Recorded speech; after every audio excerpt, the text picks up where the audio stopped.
எங்கேருந்து பாருங்கன்னு நான் ஸ்ரீலங்காண்டா உடனே கேட்குறேன், ஐயோ தமிழ் டைகர்ன்னு கேட்குறான் உடனே.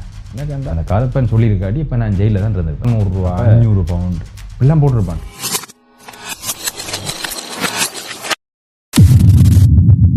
நான் 2023 யூகேக்கு வரேன். யூகேக்கு வந்த புதுசில் ஒரு 4-5 மாதம் நான் என் சொந்தக்காரர் விட்ட உறவினர்கள் விட்ட தான் தங்கி கொண்டு வந்தேன். இரண்டா ஆரம்ப காலகட்டத்தில் இங்கே வந்த புதுசில் எனக்கு நண்பர்கள் பெருசாக இல்லை. நண்பர்கள் இருந்துச்சுன்னா அது வேறு கதை. அப்போ என்னால் உடனடியான ஒரு வீடை வந்து இந்த எடுத்துக்கொள்ளையில் சிக்கல் ஒன்று இருந்தது. வீடோ ரூமோ ஒரு ஸ்டூடியோவோ ஃப்ளாட்டோ ஏதோ ஒன்று என் கையில் சிக்கலை. அப்போ உறவினர் வீட்டை தான் தொடர்ந்து இருந்தோன்றிருக்கிறேன். ஒரு 4-5 மாதமாக இருந்தோன்றிருக்கிறேன்.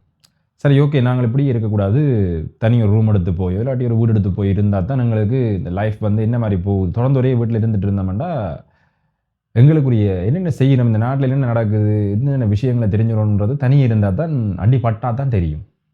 வந்து ஒரு ஆளோட நடுவே இருந்தோம்னா நிறைய விஷயங்கள் தெரியாமல் போயிடும். அப்போ நான் வந்து அப்படி ஒரு முடிவு எடுக்கிறேன். சரி, ஓகே, தனியாக போகணும்னு எடுக்கிறேன்.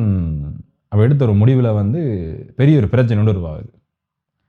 அப்போ ஓகே, தனியாக போகலாம் அன்றைக்கு நான் முதலாவது விட்டப்பில் வந்து எனக்கு தெரிஞ்ச ஆக்கள்கிட்ட கேட்கல, உறவினர்கிட்டையோ தமிழாக்கள்கிட்டையோ நான் போய் கேட்கல. என்னென்னா காசு கூட சொல்லுவாங்கள்ட்டு நான் கேட்கல. அதான் உண்மை.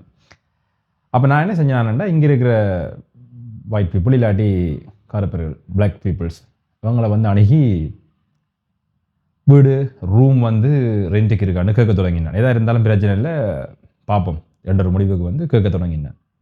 அப்படி கேட்க தொடங்கிக்க வேலை முடிச்சுட்டு வெளியில் வரேன். வெளியில் வரைக்க ஒரு பிளாக் பீப்புள் ஒரு ஆளை மீட் பண்ணுறேன், ஒரு மேன் ஒரு ஆளை. அப்போ அவன் கேட்குறான், எங்கே இருந்து பாருங்கன்னு. நான் ஸ்ரீலங்காண்டா உடனே கேட்குறான், ஐயோ தமிழ் டைகர்ன்னு கேட்குறான் உடனே. என்னக்கண்டா பெரிய ஆச்சரியம். ஏன்னா ஒரு நாங்கள் வேறு இடத்துலேருந்து முதல் தரம் இங்கே வாரோம் வந்திருக்க ஒரு ஆஃப்ரிக்கன் ஆளுக்கு வந்து எங்கள்ட ரூட்ஸ் தெரிஞ்சிருக்கு, இங்கே இருந்து வந்திருக்கிறோம், யார் நாங்கள், எங்களுக்கு பின்னால் இருக்கிற வரலாறு தெரிஞ்சிருக்கு. அப்போ யூகேயில் தமிழாக்களோட தாக்கம் வந்து எவ்வளோத்துக்கு இருக்குன்றதை அப்போ என்னால் புரிஞ்சு கொள்ளக்கூடிய மாதிரி இருந்தது. அப்படியே தொடர்ந்து கதைச்சிட்டு இருக்க அவன் என்ன சொல்கிறான், இப்போ வந்து ரெண்ட்டுகள் கூடன்னு சொல்லி 2-3 ஸ்டூடியோக்கள் காட்டுறான், ரூம்ஸ் எல்லாம் காட்டுறான். என்னென்னு பார்த்தீங்கன்னா ஹை கோஸ்ட்லாம் காட்டுறான். ஒரு சின்ன ரூம் ஒன்று வந்து நான் இருந்தது வூலிச். அப்போ இருக்க வூலிச்சில் ஸ்டூடியோ ஃப்ளாட் மாதிரி சிங்கிள் ரூம் ஒன்று வந்து 600 to 800 பவுண்டுக்குள்ளே வரும்னு சொல்லி காட்டுறான். அதுக்குரிய டேக்ஸ் பில்ஸ் எல்லாமே நான் தான் பே பண்ணணும். டேக்ஸ் அண்ட் எக்ஸ்ட்ரா வரும், பில்ஸும் எக்ஸ்ட்ரா வரும். ஸோ அதெல்லாம் நான் தான் பே பண்ணணும்னு சொல்லி காட்டுறேன்.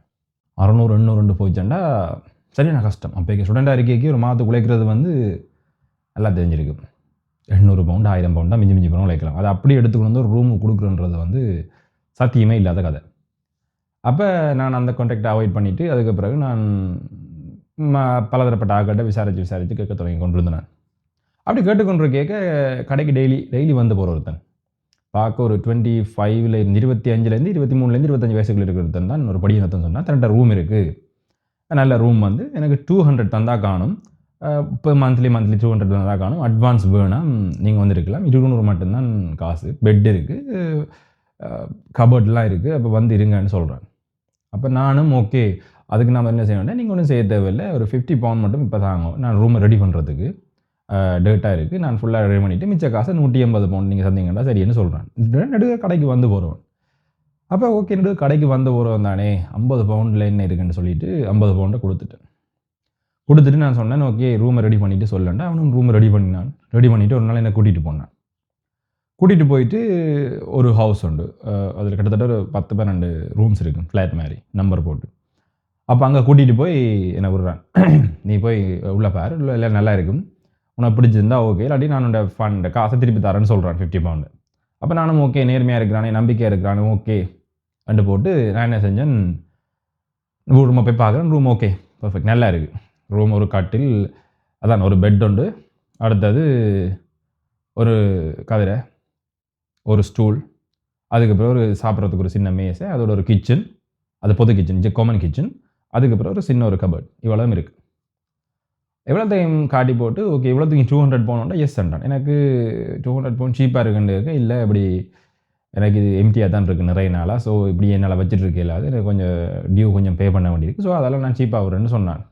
அப்போ நானும் சரி ஓகே அதை நம்பிட்டு 50 பவுண்ட் தானே ரெண்டு போட்டு ஓகே 50 பவுண்டோட இருக்கட்டும் பண்ணிவிட்டு ஓகே நான் 2-3 நாளில் வாரேன்னு சொல்லிவிட்டு, இல்லை 2 கிழமையில் வாரேன்னு சொல்லிட்டு போயிட்டேன்.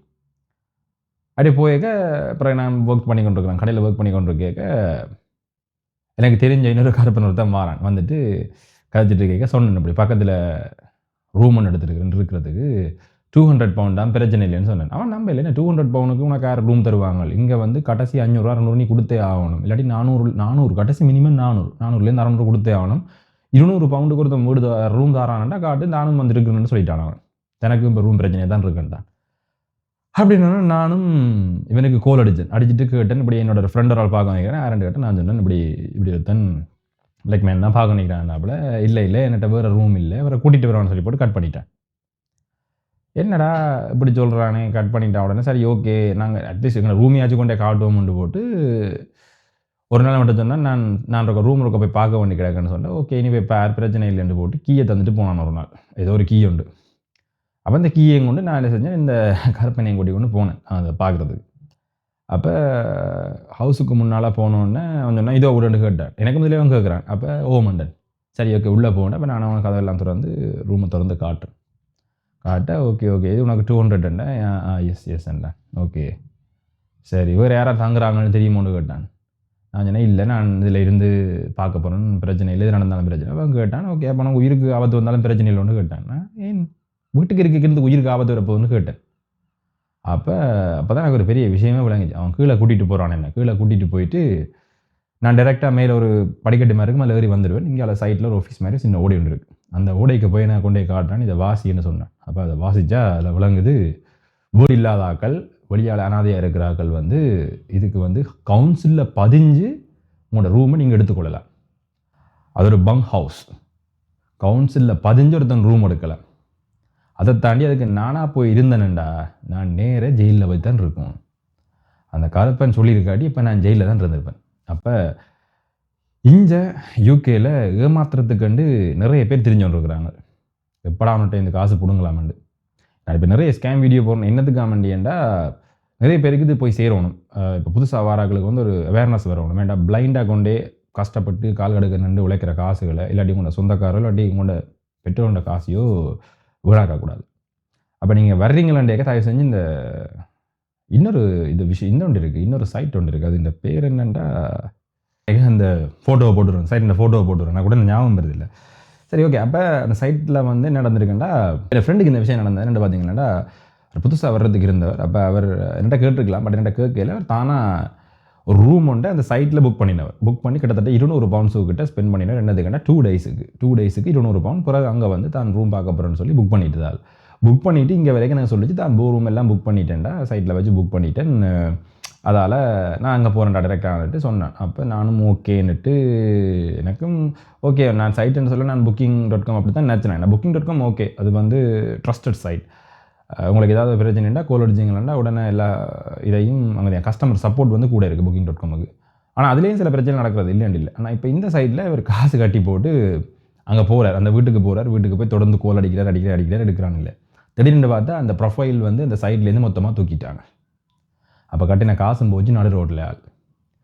அப்போ இப்படி அந்த சைட்டில் மட்டும் இல்லை, ஃபேஸ்புக்கில் இது ஆக மோசம். ஃபேஸ்புக்கில் வந்து தயவு செஞ்சு ஃபேஸ்புக்கை நெட்டை கிளிக் பண்ணி போடிடாதுங்க. ஏன்னாண்டா ஃபேஸ்புக்கில் எனக்கு தெரிஞ்ச கிட்டத்தட்ட எக்கச்சக்கமான பதிவுகளை நான் பார்த்துருக்கிறேன். நான் வீடு தேடிக்க ஒரு வீட்டுன்ற உண்மையான பெருமதி வந்து இங்கே 1000 பவுண்டுக்கு 950 பவுண்டு 800 பவுண்ட் அதுக்கு குறைய எடுக்கலாது. ஆனால் அந்த சைட்டில் வந்து அதை சீப்பாக போட்டிருப்பான். ஃபேஸ்புக்கில் 600 ரூபா 500 பவுண்ட் இப்படிலாம் போட்டிருப்பான். அப்போ இதில் நம்பி நானும் கொடுத்தோடனே இன்னொரு லிங்கோட அனுப்புவான். இல்லை நீங்கள் இந்த சைட்டில் போய் நீங்கள் பே பண்ணினீங்களா நானும் கூட வீடு காட்டுறதுக்கு கூட்டிகிட்டு போவேன். அதுக்கு பிறகு இப்படியெல்லாம் வித்தியாசமாக ஏமாத்துறதுக்குன்னு இந்த கூட்டம் வந்தோண்டே இருக்குது. அப்போ நீங்கள் இங்கே முதல் தரம் வர போகிறீங்களா உங்களை தெரிஞ்சாக்களை வச்சு நீங்கள் அவையை வச்சு நீங்கள் அப்ரோச் பண்ணி எடுக்கிறது நல்ல. அதை விட்டுட்டு தேவையில்லாமல் இன்னொரு சைட்லேயோ இல்லாட்டி ஃபேஸ்புக்லேயோ தெரியாத ஆக்கள்கிட்ட வந்து வீணாக காசை கொடுத்துட்டு ரெக்கமெண்டேஷன் கிடைச்சிட்டு இங்கே வந்து நடு ரோட்டில் நிற்காதீங்க. நிறைய பேர் வந்து இப்போ நின்றோன்னு இருக்கணும். அதால் கொஞ்சம் யோசிச்சு பாருங்க. காசு அநியாயமாக கட்டி இழக்கிறது வந்து ஒரு பெரிய விஷயம், மனவேதனையாக உண்டாக்கும். அதுவும் இங்கே வந்து குளிர்கணி கேட்க அது இன்னும் கடுப்பாக இருக்கும். அப்போ என்ன சொல்ல வரணுண்டா தெரிஞ்சாக்களை வச்சு ரூமும் அக்கமெண்டேஷனும் புக் பண்ணுங்க. அது உறவினராக இருந்தாலும் சரி நண்பர்களாக இருந்தாலும் சரி. தெரியாத ஆக்கள்கிட்ட காசை கொடுத்துட்டோ இல்லாட்டி இங்கே வந்துட்டு அவனை கொஞ்ச நாள் பழக்கமனோட காசை கொடுத்தீங்கன்னா அவன் இங்கே இருக்கிறவன் வந்து 50 பவுனுக்கும் கொண்டு ஓடிடுவான். அதுக்கப்புறம் உங்களை எல்லாம் கதைக்க மாட்டான், கணக்கெடுக்க மாட்டான். நீங்கள் லீகலாகவும் ஒன்றும் செய்யலாது. அப்போ அப்படி நிறைய பிரச்சனைகள் இருக்குது. அதால் தெரியாத ஆக்கள்கிட்ட அவாய்ட் பண்ணிடுங்க. இந்த காசு விஷயங்கள், வீடு அதெல்லாம் வேண்டாம். அப்போ பெட்டர் வே நீங்கள் வந்து தெரிஞ்சாக்கள்கிட்ட, மற்றது வந்து ஃப்ரெண்ட்ஸ்கிட்ட, உறவினர்கிட்ட வச்சு நீங்கள் டீல் பண்ணுங்கள். இல்லாட்டி booking.comல ரிவ்யூஸை பாருங்கள், கொமெண்ட்ஸை பாருங்கள், எல்லாத்தையும் வாசிச்சுட்டு புக் பண்ணுங்கள்.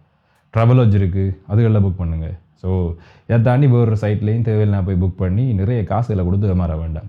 ஹோட்டல்ஸில் நீங்கள் புக் பண்ண போகிறீங்களாண்டா ஒரு நாளைக்கு மட்டும் கிட்டத்தட்ட 80 பவுன் வரும். அப்போ யோசித்து பாருங்கள், யோசித்து பார்த்துட்டு ஒரு முடிவு எடுங்க.